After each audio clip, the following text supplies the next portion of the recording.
Hello बच्चों, let's see the question. The question says that a spherical raindrop evaporates at a rate proportional to its surface area at any instant t. The differential equation giving the rate of change of the rains of the raindrop is. Okay, तो अपने को differential equation बतानी है, इसकी क्या आएगी. अब आपके पास यहाँ पर क्या है, इस क्वेश्चन के अंदर एक रेन ड्रॉप है. अब रेन ड्रॉप जो होती है वो तो स्फेरिकल होती है. अब वो ड्रॉप क्या एवेपोरेट हो रही है और उसका जो एवेपोरेशन का रेट है वो किसके प्रोपोर्शनल है, सरफेस एरिया के प्रोपोर्शनल. यानी कि rate of change of volume, अब क्या चेंज होगा, उसका वॉल्यूम ही चेंज होगा.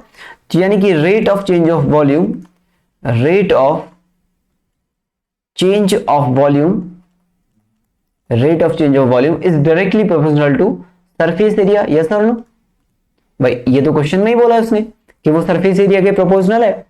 क्लियर. एक रेन ड्रॉप जो कि एवापोरेट होती जा रही है तो उसका वॉल्यूम कम होता जाएगा धीरे धीरे.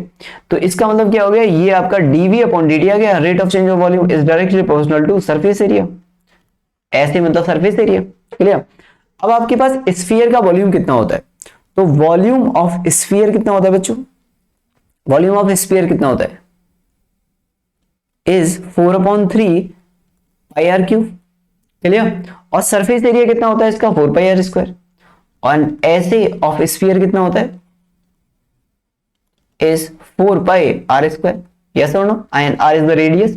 तो यहां से अगर मैं बोलूं आपसे dv अपॉन dt कितना आ जाएगा, तो dv upon dt is equal to आ जाएगा बच्चों 4/3 पाई इंटू 3 आर स्क्वायर और dr अपॉन dt. यस और नो. ये यहां पे मैंने रख दिया. तो 3 से ये 3 कैंसिल हो गया. ये कितना बचा मेरे पास 4 pi r square dr upon dt is directly proportional to ऐसे, यानी कि 4 pi r square. Clear. 4 pi r square से 4 पाई आर स्क्वायर काटेंगे हम, अभी रुक जाते हैं लेके. तो ये कितना हो गया, ये हो गया 4 pi r square dr upon dt बच्चों इज इक्वल टू, इसको मैंने बोल दिया माइनस का k और 4 पाई आर स्क्वायर. अब आप सोच रहे होंगे सर माइनस k क्यों लिया आपने, प्रोपोर्शनलिटी कांस्टेंट k भी तो ले सकते थे.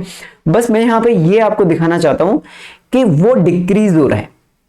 k is a positive number, तो माइनस के मैंने क्यों लिया, क्योंकि मैं आपको ये बताना चाह रहा हूं कि एवापोरेट करोगे तो वॉल्यूम क्या होगा, कम होता जाएगा. कम होने का मतलब क्या हो गया, डिक्रीज हो गया, मतलब नेगेटिव हो गया. ये मैं आपको बताना चाहता हूं. क्लियर. अगर आप पॉजिटिव भी लोगे तो आपको k को बताना पड़ेगा कि k नेगेटिव है. वो अंडरस्टूड है क्वेश्चन में भी कि भाई अगर कम हो रहा है तो नेगेटिव आएगा, सीधी सी बात है. तो अगर ये सब्जेक्टिव क्वेश्चन है तो आपको लिखना पड़ेगा कि k क्या डिक्रीज हो रहा है, तो नेगेटिव. तो 4 पाई स्क्वायर से 4 पाई स्क्वायर कैंसिल हो जाएगा बच्चों. तो यहां पे अपने पास फाइनली आ जाएगा dr upon dt is equal to minus का k and k is the proportionality constant and that is the differential equation and this is the required answer. Clear. This is the required differential equation.